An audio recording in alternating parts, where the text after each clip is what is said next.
Hello, and welcome to Lyla's Lullabies, where we spend time exploring with Lyla, a traveler who wanders the world at her own pace, while sharing her most enriching and restorative moments with you. In tonight's story, we'll follow Lyla as she explores the great Midwestern city of Chicago, Illinois. There's nowhere you need to be, nothing you need to remember. Just settle in, get comfortable, and let yourself go. We're so glad you're here. Whenever you're ready, let's begin.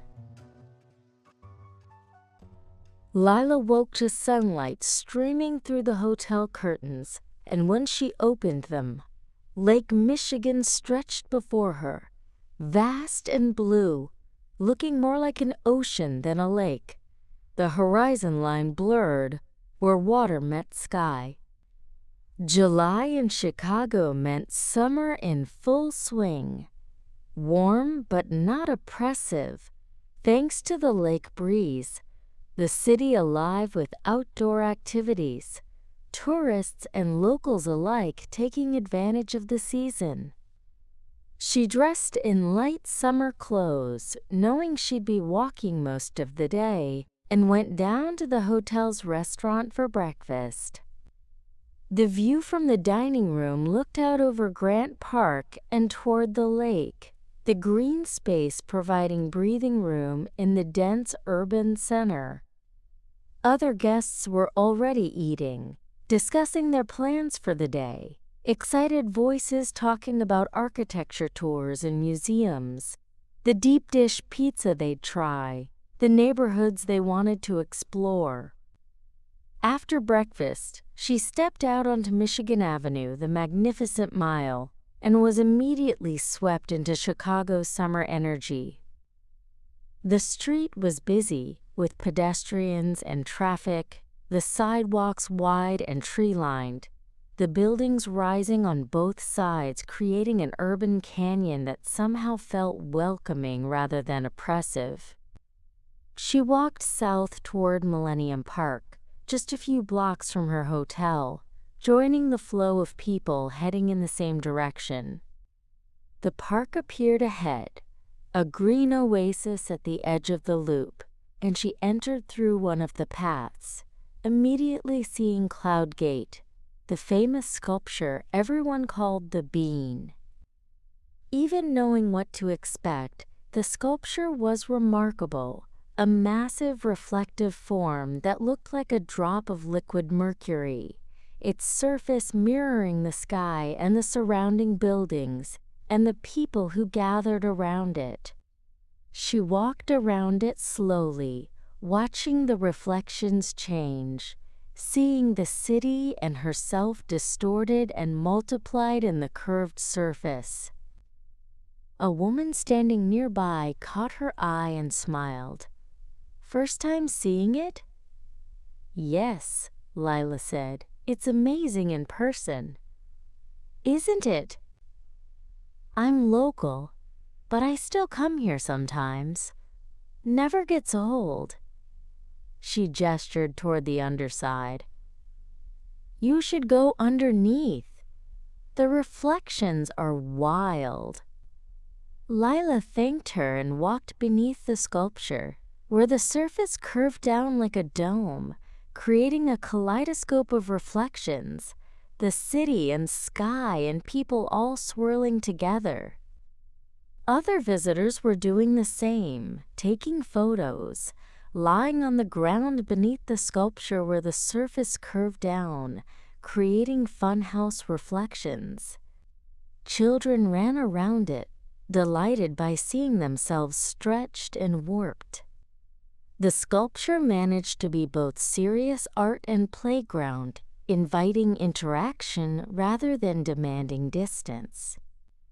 From Cloud Gate, she walked to the Pritzker Pavilion, the outdoor concert venue designed by Frank Gehry, its distinctive curved steel panels creating a dramatic backdrop for the stage.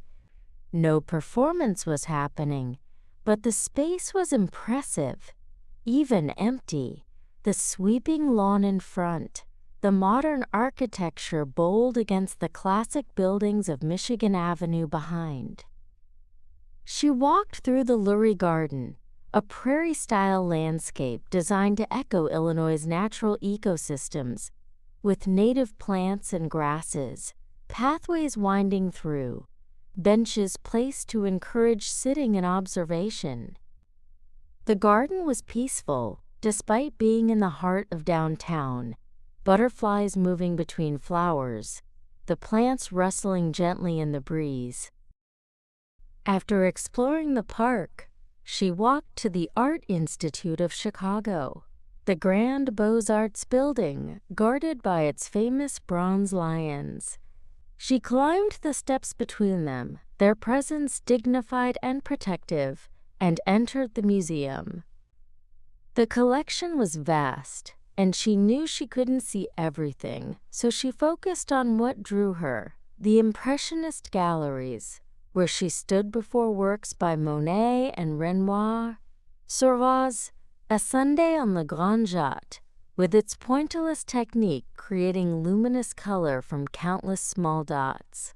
Grant Wood's American Gothic, with its stern farmer and his daughter, the painting both ironic and sincere, capturing something essential about the American character.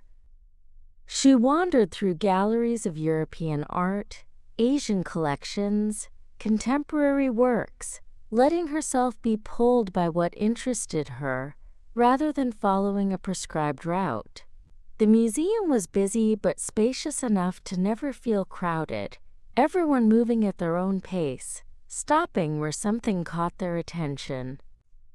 In the modern wing, she found herself drawn to a large abstract painting, its colors vibrant, its composition balanced despite apparent chaos.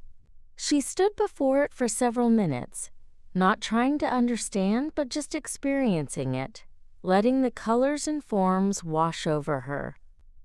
After a few hours in the museum, feeling saturated with art and imagery, she emerged back into the bright afternoon. The contrast was striking. From the controlled environment of the museum to the summer heat and bustle of Michigan Avenue, both valuable, both part of Chicago's character. She walked north on Michigan Avenue, the magnificent mile in full display. The street was lined with shops and hotels, restaurants and office buildings, everything grand and well-maintained. The city's commercial heart on display. Tourists walked with shopping bags. Street performers entertained small crowds, the energy happy and prosperous.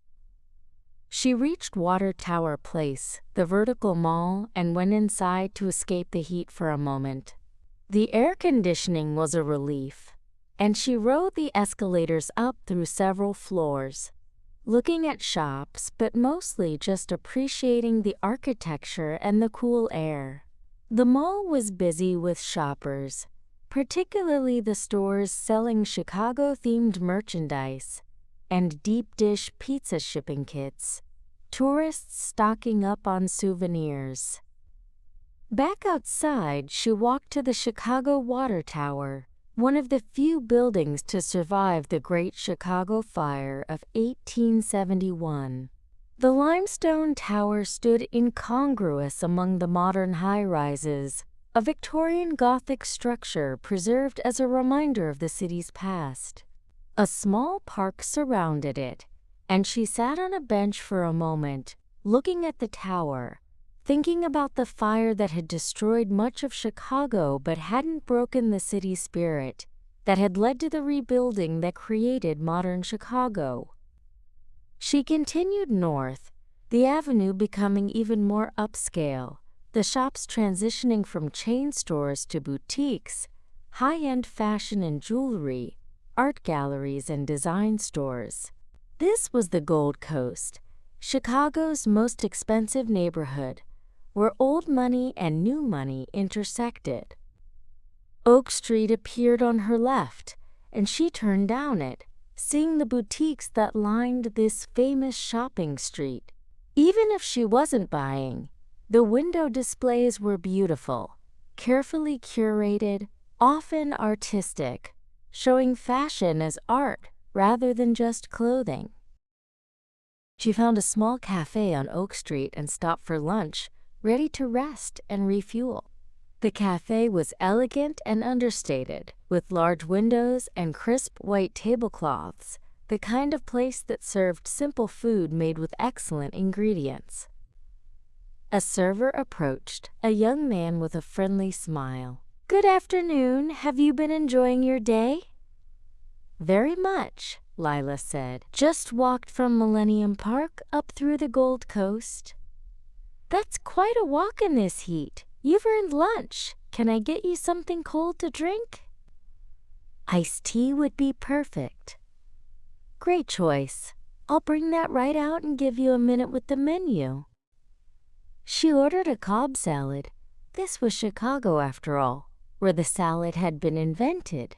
And when he brought it, the server added, "If you're still exploring after lunch, the lakefront path is just a few blocks east."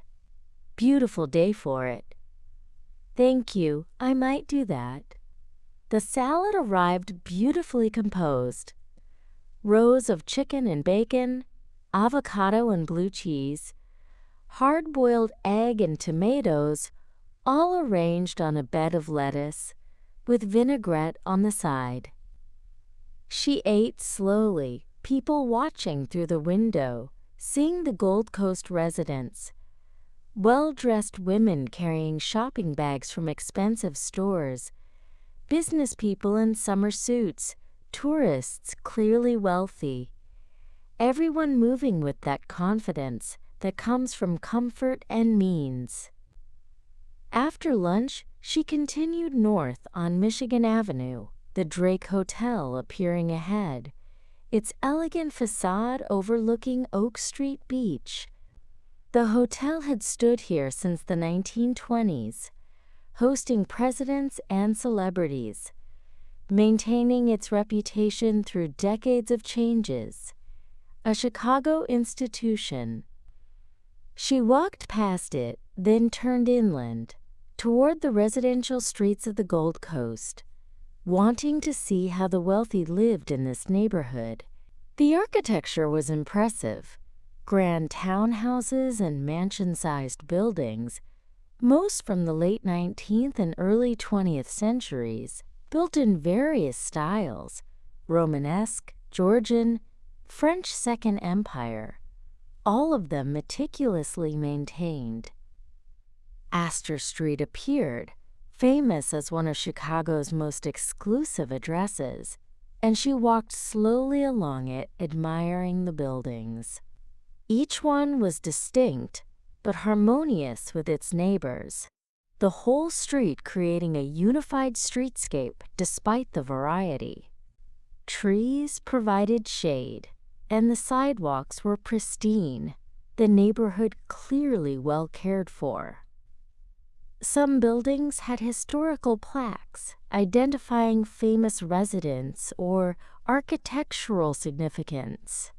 She paused to read them, learning about Chicago's history through these houses. Industrialists and architects, philanthropists and politicians, all the people who had built and shaped the city. She walked back toward Michigan Avenue, passing more impressive buildings, including the original Playboy Mansion, its limestone facade elegant and restrained, no hint of its famous past visible from the street. The neighborhood was quiet in the afternoon heat, most people inside in air conditioning, the streets peaceful. Back on Michigan Avenue, she continued north, passing the John Hancock Center, now called 360 Chicago, its distinctive X-braced exterior, making it one of Chicago's most recognizable buildings. The observatory at the top offered views across the city and the lake, but she decided to save that for another visit, already having planned her sunset activity. Instead, she walked back south, retracing her steps but on the other side of the avenue, seeing the street from a different perspective. The afternoon was wearing on, the light beginning to shift, and she wanted to make her way to the river for the architecture cruise she'd booked. The walk back through downtown showed Chicago's density and vitality, people everywhere, moving with purpose, the city working and playing simultaneously. She passed Millennium Park again, now crowded with people enjoying the summer afternoon. Children running through the Crown Fountain, where faces projected on glass towers spouted water, everyone shrieking with delight as they got soaked. She reached the Chicago River, which ran through the city center, its water an unlikely shade of green, spanned by numerous bridges, boats moving steadily along it. The architecture cruise departed from the Michigan Avenue Bridge area, and she found the dock easily, arriving with time to spare. The boat was an open-top vessel designed for sightseeing, with rows of seats facing forward and to the sides, providing good views in all directions. She found a seat near the middle, where she'd have a good view of everything, and settled in as other passengers boarded. The guide, a middle-aged woman with obvious enthusiasm for her subject, welcomed everyone and began explaining the tour route. They'd travel down the main branch and the south branch of the river, seeing buildings from different eras of Chicago architecture, learning about the architects and the stories behind the buildings.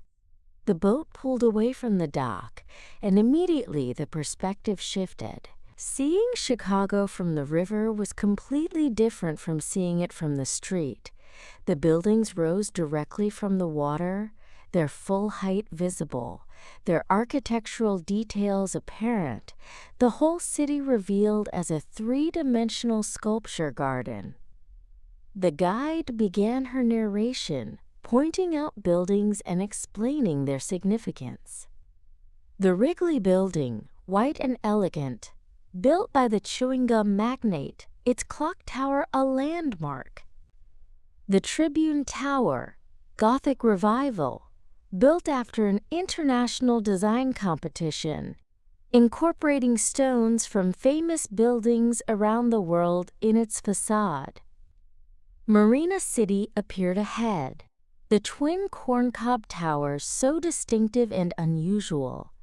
Residential buildings designed to convince middle-class families to stay in the city rather than flee to the suburbs, a bold architectural statement that had become iconic.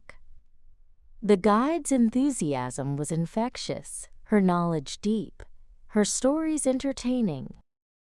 She talked about the Chicago School of Architecture, how the city had rebuilt after the fire and become a laboratory for new building techniques. She pointed out buildings by Frank Lloyd Wright, Louis Sullivan, Mies van der Rohe, all the masters who had worked in Chicago, making it one of the world's most important cities for architecture.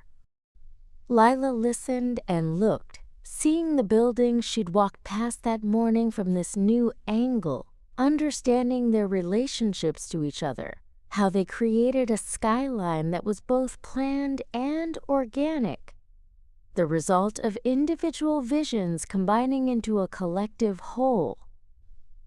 The boat turned into the south branch of the river, and the buildings changed character, becoming more industrial, more working class, showing Chicago's history as a transportation and manufacturing hub.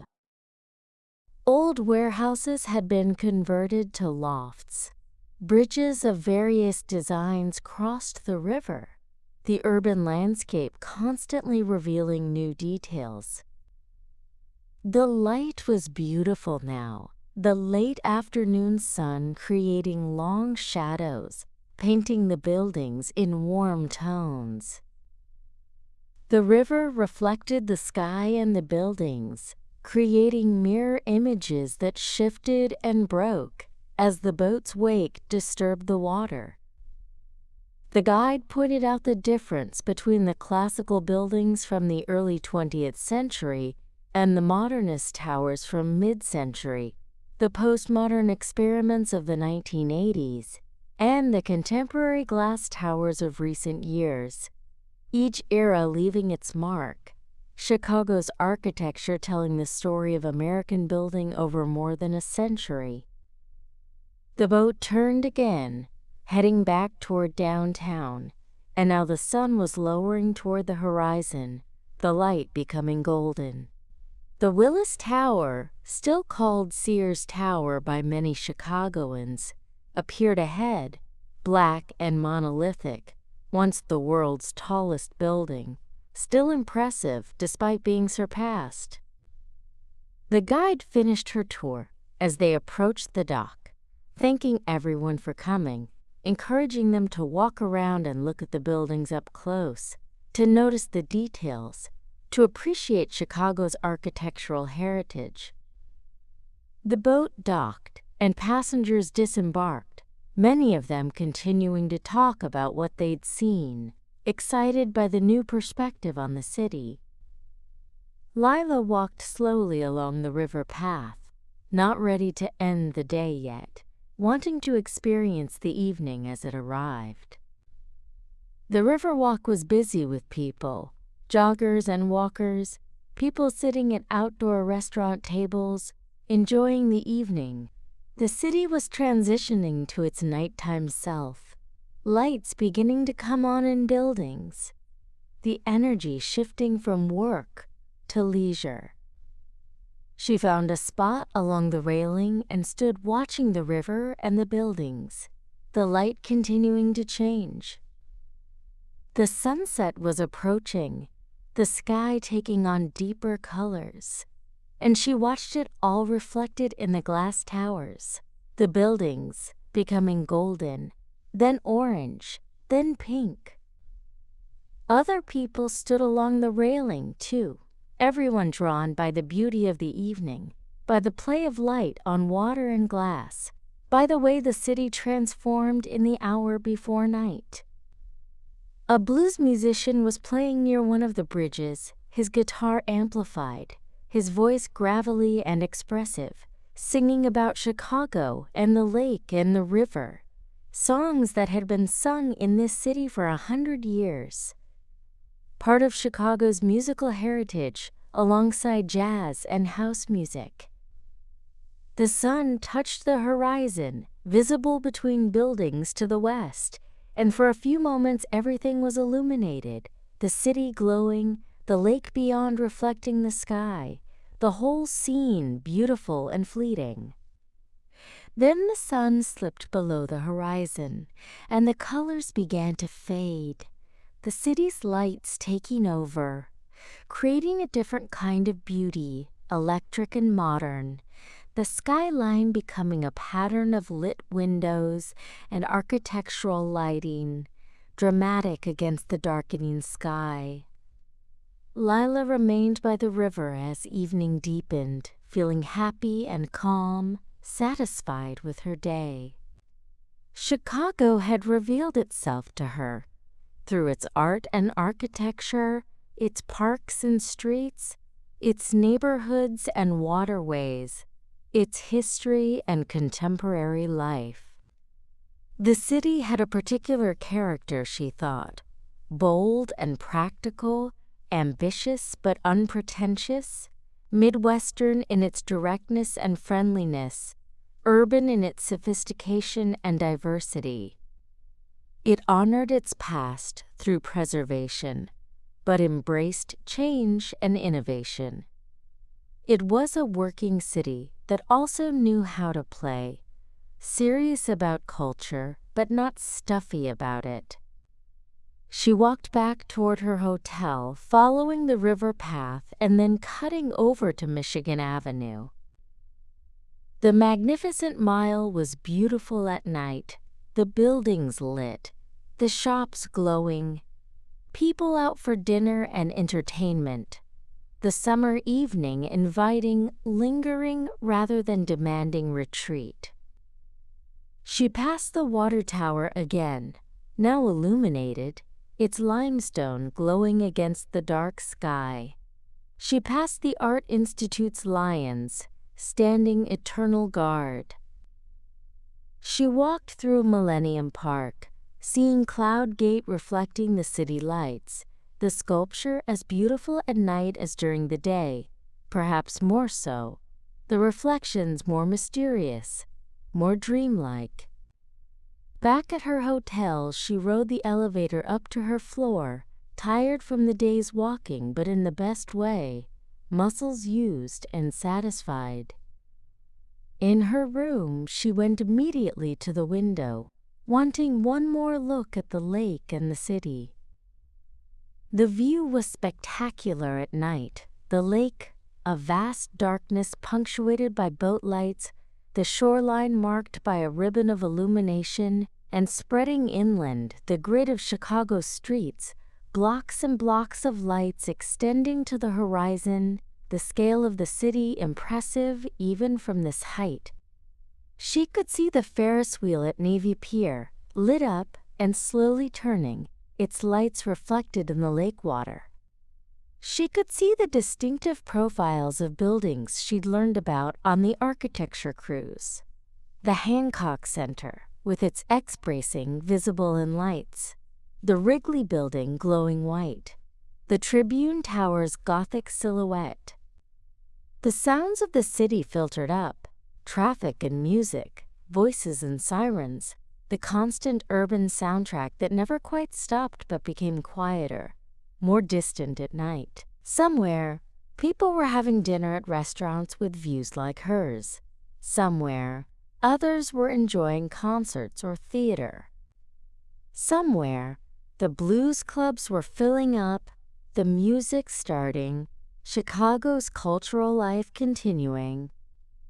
She thought about the day, about walking from Millennium Park to the Gold Coast, about the art she'd seen and the architecture she'd learned about the river cruise at sunset and the way the city had revealed itself from the water, all its buildings and bridges creating a unified whole. Chicago in summer was generous and welcoming, offering its pleasures freely, the parks and the lake, the museums and the architecture, the food and the music. Sure, other American cities might be more famous, but with everything it had to offer, Chicago was tough to beat. She remained at the window for a long time, watching the city lights, listening to the distant sounds, feeling the day settle into memory. Lake Michigan stretched away to the east, vast and dark. The presence that had shaped Chicago from its beginning, that provided cooling and recreation, that gave the city its particular character, connected it to the world through shipping, made it a place where land met water, where the Midwest met something larger. The summer night was warm, and she opened the window slightly, letting in the air. It smelled of the lake and city, a combination she was coming to associate with Chicago, fresh water and concrete, nature and urbanity, possibility and practicality all mixed together. Tomorrow would bring new explorations, new neighborhoods, more of Chicago's layers to uncover. But tonight, she was content with what she'd experienced, happy with the day's journey through the city by the lake, calm in the knowledge that Chicago would still be here in the morning, solid and beautiful, ready to share more of itself with her.